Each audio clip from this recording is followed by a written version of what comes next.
Hey friends, so I don't know how long you've been following my YouTube journey. I don't think it's realistic to expect anybody to sit around and watch all the videos, but this is gonna be the 34th video that I am publishing to my channel this year. So at the start of the year, I had a goal for myself, which is to make 100 YouTube videos, and I am now more than 1/3 complete. So, in 16 more videos, I would have my 50th video, which is halfway to 100, and then there'll be 100. It's the first few days of April. It's like April 3rd or 4th, and so that's a pretty nice tempo. So if it takes me a quarter of the year to finish a third of my goal, right? So I should be comfortably crossing my end goal. Hopefully, it would be cool if I could be done by June. That's a pretty aggressive timeline. That would be like almost a video a day. But why not, right? So when I started that goal of making 100 videos in a year, I didn't know for sure what that process would be like. I didn't know how much time and energy I would want to put into each video. So this video is going to be about being prolific, and I have some experience with being prolific, right? So I recently crossed 110,000 tweets on Twitter. I am approaching 800 word vomits on my 1,000 word vomits project. In my 1,000 word vomits project, I write 1,000 posts with 1,000 words each. And, so the interesting thing is that these containers and even this 100, last year I set out to do 1,000 pull-ups without just in total number of reps, not disregarding anything else, and it took me 13 months. I was done in January this year. And so, if you've been following me for some time, or if you're just, so I'm going to assume that you haven't, right? I have this approach of doing things which works for me, which is to do a lot of a thing. And I find that when I do a lot of a thing, there are things that I learn from volume that you can't learn any other way, right? So it took me a bunch of videos before I decided to get a mic so that it would sound better, and it sounds a lot better. And then it took me several more videos before I realized that I should think about lighting. So now I know to sit facing the window so that I have some natural lighting. It looks better in the morning. Now it's about 6:40 p.m. so that it's interesting to make videos at different times of the day so I can see how different kind of lighting, different levels of lighting affects my face. So there's probably like an optimal time. When it's too bright, it gets in my eyes and you see me kind of like squinting a little bit. And maybe I should get a sheer curtain. And these are things that I don't want to decide before I start. Like that would be agonizing. That would be paralyzing, right? To have to make so many decisions. Rather, the point is to keep making more and more new things, and then along the way introduce new things. I've been getting bored of seeing my own closet in the background and my door and my denim jacket and my hoodie, but it is what it is. I'm planning to keep doing these ad-lib videos. So let's talk about like the logic of that. I know that my videos are long. I know that they're not easy to watch in the sense that I ramble a lot. I don't plan in advance what I'm going to say. So sometimes you see me spending quite a bit of time trying to think about what I'm going to say, which is, some people would say that that's wasteful. That's kind of, you are asking too much of the audience's time. And let's get into that, because I think that my relationship with productivity, and like when I say product, I'm talking about content, right? My relationship with producing content of any kind how it has been informed by these constraints and challenges, right? So let's go all the way back to the start. I used to have a personal website, and it was pretty static when I was a child, right? It was pretty static. It had like links to games and pictures of GIFs, my favorite GIFs. I used to collect my favorite GIFs and upload them to my website. And like it was a free website the web hosting provider was, I think, freewebs.com. And there's some amount of space they give you. I think like the earlier website web host providers I used to use gave like maybe 5 to 8 MB, and then I think free webs gave like 50 MB, and I don't know how they did that, but 50 MB was, substantial enough that I could start posting lots and lots of GIFs. And now I'm remembering that I pronounce it GIFs, and I remember there was a period of time where I used to have floppy disks full of my favorite images that I would save from the internet, like video game sprites and stuff like that. And I would bring those floppy disks to school. I'm not sure why. I guess to share with my friends, but it's not like we had a opportunity to plug them in. Maybe we did, I can't remember. But anyway, so, my websites back then used to be basically collections of static images, I guess, or GIFs. And I would be operating within the constraint of the amount of space that I had, and I guess also my own creative abilities. So I didn't really think of myself as a writer back then, and I didn't write a lot at the time. I mean, I did. I would be writing about the GIFs, I guess. Like, I would be writing about video games. It really makes me sad that I can't access a lot of this information anymore. I did have blogs when blogs became a thing, and I would be doing a sort of near daily update for my friends, and so I would be writing about whatever happened in my life. What I saw today, what I did, who I hung out with, what moved me potentially. And sometimes there would be like a social rant, right? And so that was interesting because that was very much informed by my social needs. I was doing it for my friends. So I wasn't, while I was blogging, people would tell me that I was a good writer, but I wasn't thinking explicitly about my writing as a body of work. I think that first happened for me properly around like 2010.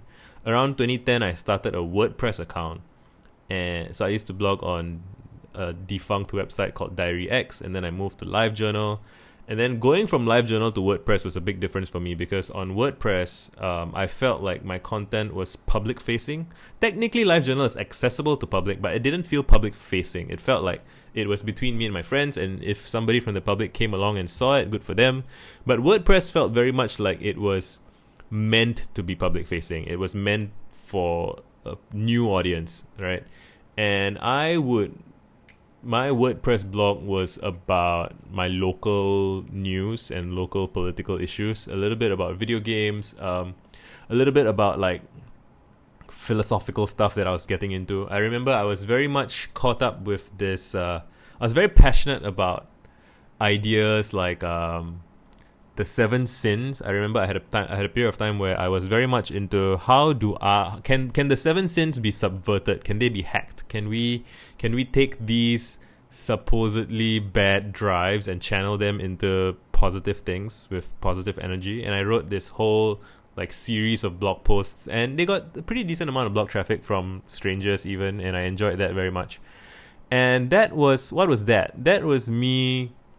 By that point, I started to think that I wanted to become a writer, like an online writer potentially. I hadn't yet thought about, could I do this as a living? But it was my hobby / it was the thing that I was passionate about besides music, which is my other big love at the time. And I did try to write as much as I could, but I had standards. So I remember my friends bought me a Starbucks gift card for my birthday. It had like I think $200 Singapore dollars in it, and so I could go to Starbucks with my laptop and buy a drink and sit there and write a blog post. And I would try to write a blog post and publish it every time I went to Starbucks, which wasn't every day. It was like maybe every few days, and I look back very fondly on that time because it was just me and my writing, right? Like, sure, there was some blog hits or here and there, but like effectively no comments. Effectively only some of my friends were reading it. Maybe I think even some of my friends who were chipping in to support me, they weren't actually interested in my work, but they wanted to support my energy, I guess. It's like, we want to support you on the thing that you want to be doing, even though we are not fans of your work yet or ever, maybe. I don't know. But so that happened, and my blog, after a while, my local political commentary started to resonate with a wider audience, and I got a lot of traffic for that. But by then, when that started happening, I started producing regularly in anticipation of traffic and comments and shares, and it felt like my way of engaging with the world. And like I was becoming so people are very dismissive and kind of insulting about, or insulting, diminishing. So people say things like, all that for a drop of clout, or you pay attention to me, or you're trying to be relevant. Like, that is a human drive, isn't it? Isn't that something that we want? I mean, not everybody wants it to the same degree in the same way, but I look back and I see that, yes, that was a young man who was thirsty for clout and thirsty to be relevant and to feel like his life mattered in some way. That was me. I believe that I had like a healthy pro-social component to it, meaning I wanted to make a positive difference to the world and to whoever was reading. I still do.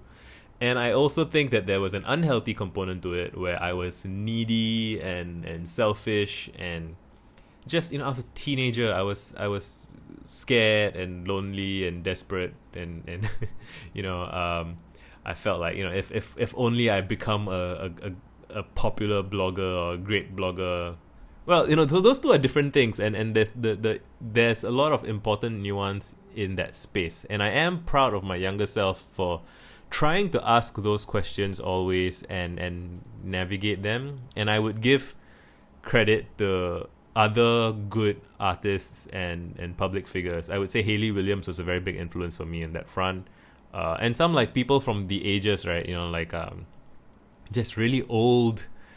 I can't think right now of the people that I used to read back then when I was about 20. But I guess like Seneca, right?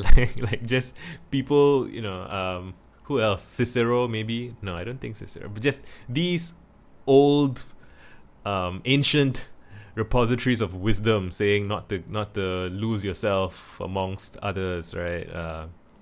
There's all these whys. I think I read 48 Laws of Power around that time, and there are all these cautionary tales of people who seek power for its own sake, and they become they allow their emotions to control them, and they allow their passions and desires to overwhelm them, and there's this temperance and balance that is superior in almost every dimension for everybody involved. And so I grappled with that, not as skillfully as I do now. So when I was a teenager, it's harder. Like, you have hormones running through your body, you don't have as much life experience, you don't have money in the bank, and just life is scarier, right? You don't know what the fuck you're doing.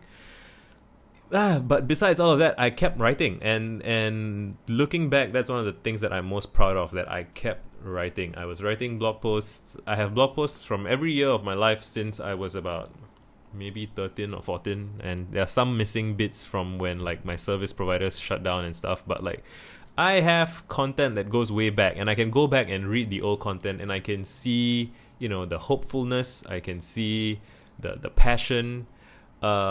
Around 2010, I can see the clunkiness and the tediousness and lots of noise, and I used too many words, but I had to use too many words then to get it all out of me, so that now the older version of myself can look back on it and see the simpler paths through the messy routes that I took, right? And so that's blogging. And and around, I guess, when I started work in about 2013, I was posting on Facebook a lot at that time, because I found that people were reading blogs less and being on social media more. And so instead of writing blog posts, I would write Facebook status essays. I was one of those guys. I thought my essays were pretty decent, and a couple of them might even be in my ebook. And a Facebook status essay is slightly different than a blog post, and it's a class of writing, it's a style of writing that I got pretty decent at, and I would do that a lot, almost every other day if I could, and I would argue with people in the comments and the replies, which Was that productive? It teaches you certain things, you pick up certain skills, but it's not really a very productive use of your time in the long term, I guess. So you do it until you realize you don't want to be doing it anymore, which is what I did. And I was writing Facebook essays, and then I started work, and then I realized that I didn't have time to do both good work at work and write Facebook essays on Facebook, except maybe on my commutes and stuff. But it was taking up too much of my time and headspace. Like even when I was away from Facebook, I was thinking about the comments that I was going to reply to later in the day, which is just not a fun way to live.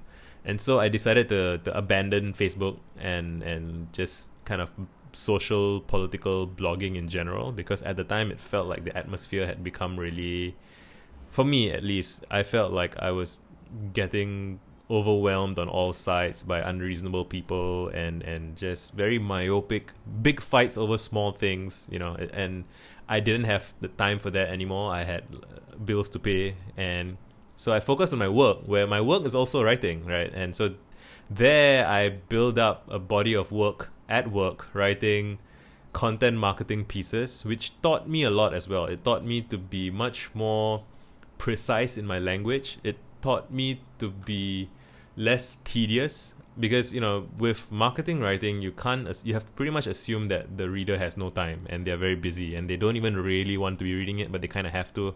And so you don't have the luxury of meandering around, and it's often topics that are kind of transactional. So you can't really, it's not the same as talking about politics, where it's all about your feelings, and then someone else. I mean, I did try to bring emotion and feeling in where appropriate and relevant into my content writing, and I think some of the content writing I did at my previous company remains some of the best I've ever done, and some of the best of that class of writing that has ever been written in the world. I would honestly say that. And like, we were featured in roundups and links, and people were sharing it and stuff, and I think it's accurate. I think I got really good at that.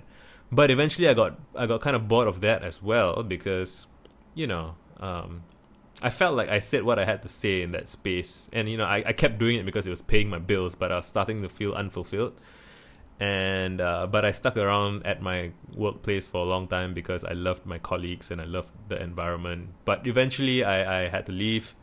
I wanted to spend like 6 months to a year writing my own thing as much as I could, and so that's how my Twitter started taking off, because I started tweeting a lot, and that just blew up in 2020. I mean, it was already kind of slightly blowing up when I was still, before I left my job. So like in 2017 my Twitter started to grow, and 2018 and 2019 it really took off, like thousands and thousands of followers. And so that's been happening. And I would say that towards the end of 2019, I think I was starting to feel a bit tapped out on Twitter itself. I felt like I was repeating myself a lot. I felt like I had made my points, and it almost felt like people weren't listening enough, or like just things were moving too slowly. And I think that's one of the things about the Twitter medium. Or maybe it's just that there's some time scale at which I want new contexts and I want new challenges. So it's not fair of me to say that it's Twitter's fault that I got bored of Twitter. And when I say I got bored of Twitter, I'm still tweeting like dozens of times a day. So my visa being bored of Twitter is like somebody else. It's still more tweets than somebody else being totally in love with Twitter, right? So that is the reality of the prolific life. But yeah, I had experience blogging. I had experience blogging for myself. I had experience blogging for an audience for political reasons. I had experience blogging for very commercial reasons. And then I wanted to step away from like the commercial stuff and the political stuff and get into very introspective writing for myself. And that's where my word vomits came in, and where I have like 800,000 words of introspection on visakanv.com/1000. And I'm close to the finish line. Well, 80% of 1 million is a lot done, but that's still 200,000 to go. And I don't particularly feel a rush, a sense of a great impulse to finish that as quickly as possible. I try to psych myself up and I'm like, hey Visa, come on, let's finish this project that we've been working on since 2012, right? Let's get it done before the new decade. I have not gotten it done, but I have written and published an ebook, right? My first ebook, which is available for sale, and people have, like 350 people have bought it, which is amazing, and it's a great milestone. Some part of me thought that I wouldn't get around to doing the ebook until after I was done with my word vomit project. But so I guess I'm kind of semi-pausing the word vomit project to focus on writing my next ebook, well, updating my first ebook, because I'm still not satisfied with it. I'm going to update my first ebook, write the next like 3 ebooks, and I'm trying to do this YouTube thing where I make YouTube videos, because the way I see it, it's like I learn more about communication and conveyance by experimenting with publishing on many different mediums. And yeah, I would like to be able to kind of translate across mediums. And so, which brings me now to YouTube and thinking about YouTube, right? I've come to believe that video is one of the most powerful mediums available to us. I think I have been chronically underestimating it. I think a lot of my friends who are very much text-based people, right? So if you write if you write blog posts and you write tweets and you make friends with other people who write tweets and you're kind of in that Twitter sphere, I think there is definitely a bias for people who like text, people who like to read. So I think a lot of my friends on Twitter aren't following me from Twitter to YouTube, because a lot of people who like Twitter like it because they like text, and video is a different beast. And that is one of the interesting things about the world, that there are different spheres of places, and not many people jump from one space to another. But the cool thing is, because my Twitter audience is substantially large, like even if it's a percentage of people from Twitter who also like YouTube, it's like the people from Twitter who follow me to YouTube are some of the cooler people. Or, cooler is, I mean, I can say that, right? Nobody from Twitter is going to see it. I like you guys who comment on these videos, because so what I'm trying to say is, if I was making a YouTube channel from scratch without my Twitter following, I wouldn't have as many comments as I have now. So I'm kind of enjoying this privilege/benefit from the audience building work that I did on Twitter, right? Which is, I busted my ass to tweeting every day to build that audience. And it is cool that when I start YouTube, it's partially cool to have a pre-existing audience that already kind of understands where I'm coming from. So that's cool. But the other cool thing is that the cooler thing, right? So even if none of you from Twitter came to YouTube, if I wasn't tweeting about my YouTube channel, meaning I was just doing YouTube almost like on a separate track, I think I would still be benefiting tremendously from my previous experience being a prolific person, being prolific on Twitter, on my blog, just making lots of stuff, right? And even from doing my 1,000 pull-up challenge, or the thing that I did, I feel like it has trained me to understand what a big project looks like, and to understand the project management of a long habit of production, the project management of a large volume of output, right? You can't produce 10,000 YouTube videos in a day. It's just not possible. And it's interesting to witness myself figure out kind of the outline of my product. And I find myself thinking now about how, I think it was Michelangelo who said something like, the statue is already in the marble, and you just and you train yourself to see it, and then you remove everything else that isn't the statue, and that takes skill. And similarly, the thing about something like, I'm going to make 100 YouTube videos, that statement isn't, so the explicit statement is just make 100 YouTube videos, but implicitly there is make 100 good YouTube videos. Or is it good, is it make 100 best effort YouTube videos? What is it? Because I could just upload 100 videos of 5 seconds each and be like, oh, there we go, I've uploaded 100 videos, I've achieved my goal. But that wouldn't be satisfying. Why? Because is it because there's a minimum length requirement? Well, if I could make a really, really excellent 50-second video that conveys something good, I would consider that a success. you know. And sometimes if my video goes on for way too long, if it's like for an hour, I do have a couple of videos that are like an hour. I think my depression video is an hour, my isolation video is like an hour, and videos that go on for almost an hour, they do count as videos, but like I do feel like I failed slightly if I took that long to make something. Well, you know, at this stage in my journey, I can't really fail. Any good faith attempt where I sit down and really try to make a good ad-lib video is a success in my eyes. But, you know, in the long run, I know what I want. In the long run, I want to condense down the best of these videos into stuff that's more accessible. So what you guys are getting right now is sort of the outtakes, or like the early, you know, you get to see me before I get polished, right? Because I experimented with making one video essay where I went into iMovie and I like spliced together footage and I did a voiceover, and that took a lot of time. It took me like several hours to do a 17-minute-ish video, and I feel like 17 minutes was too long. That video should have been maybe 8 or 9 minutes, but it took me 2 hours, 3, 4, 5, I don't know, lots of hours, right? And I spent a couple of hours on the video after that, editing and trying to piece together the next video essay, when I realized that, what am I doing? Like, I'm spending so many hours trying to optimize something that isn't obvious to me that is going to be worth my time spent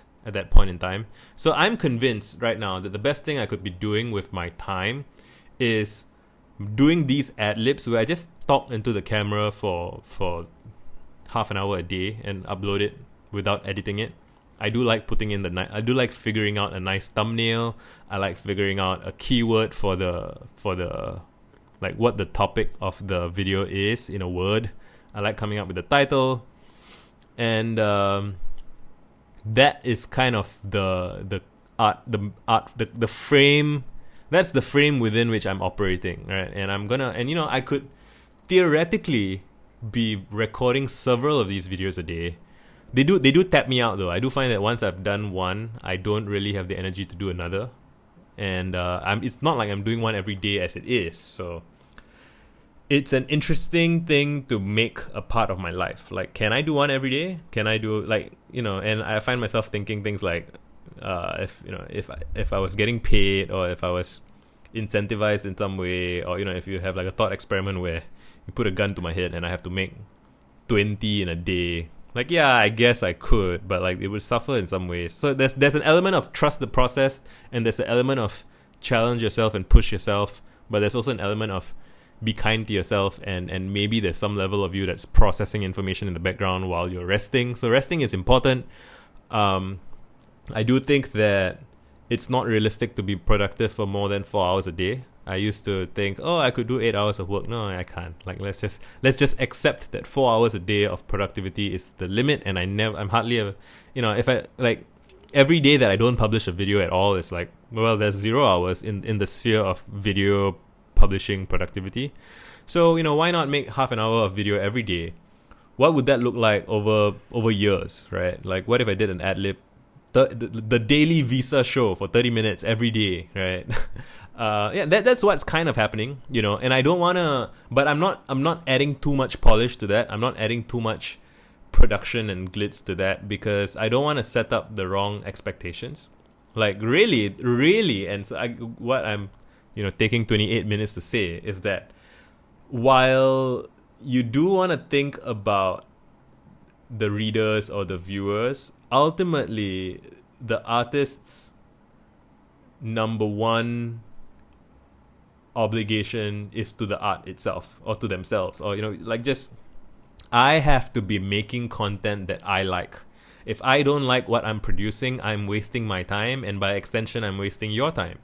But your time isn't like your time is important as the same way every human being's time is important, but your time is not important to me as to me, the creator. The creator is separate from who I am. So I Visa, the person, the human being, I'm just a guy. I'm just a person, a friend, a regular Joe Schmo, right?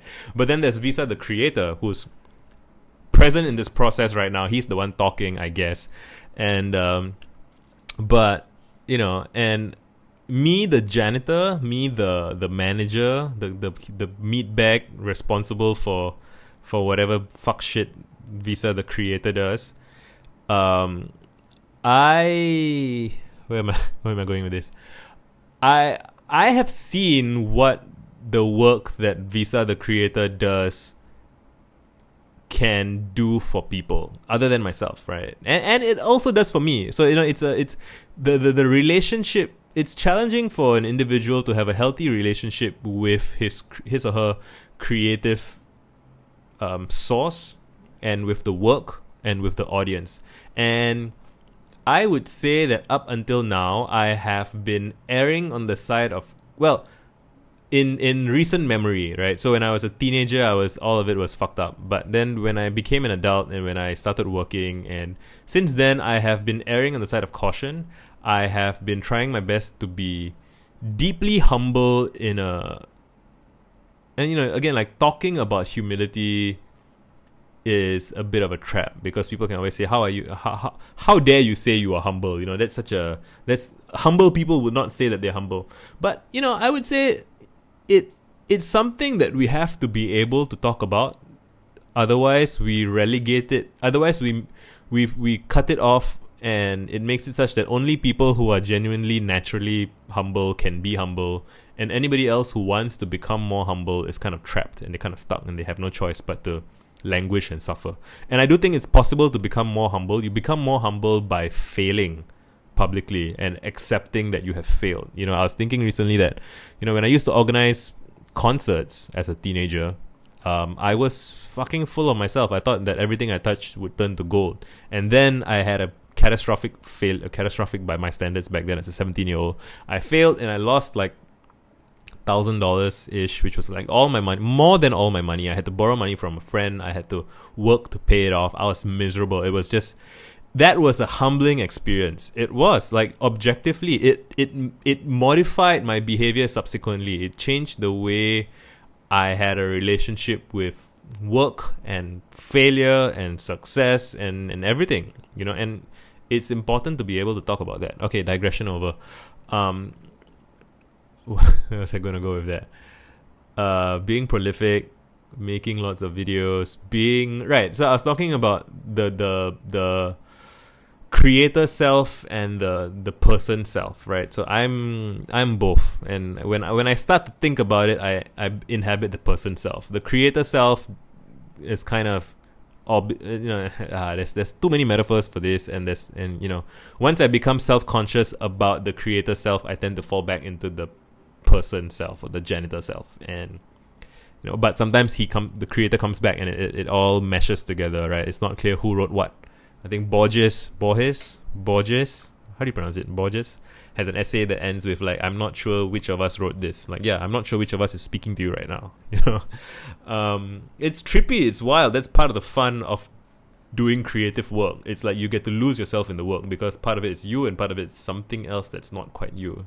Right? It's the essence of all that you've read, all that you've written, all that you've consumed and been aware of. It's there's a legacy passing through you. It's not just you, right? I didn't invent English, so these words are coming from somewhere else. I mean, it's more complex than that, but you get it. And the point of being prolific is that it is through making a lot of stuff that you will see things that you don't see any other way. You will learn things that you won't learn any other way. And when your body of work is large, you won't be able to recognize all of it. And so some of the work that you do will become unrecognizable. And with writing, that's super obvious. With videos, it's going to be interesting. So I've made 30 videos, so I can still see myself in all of the videos that I make, but it will be interesting to make so many videos that I will forget some of the videos that I've made, and then I can watch those videos and be like, oh, I didn't realize that I made a video about that, and then I can analyze that video as if it was somebody else. I mean, it's going to be a bit more complicated because it's my face moving, right? My lips are moving, but I do have videos from a few years back, and part of the reason I have been wanting to make a large body of video content is because I realized, watching my old videos from like years back, that guy looks both familiar and different, and I wanna have a body of work, right, where I can study myself and learn from myself. And some people think that that's intrinsically narcissistic, like to want so many images of yourself. But I actually think I approach it in almost the opposite way. I want to produce a large body of content so that I can, so that I can identify what my self-image is, what has remained constant. Do I have a way of speaking that is persistent? I've already noticed, and even my wife points out, that there are certain things that I repeat a little bit too much. And well, those are kind of technical things. Those are technical things that you can improve, and then you become a more smooth, charming, charismatic speaker. Whatever. Like that's day one shit.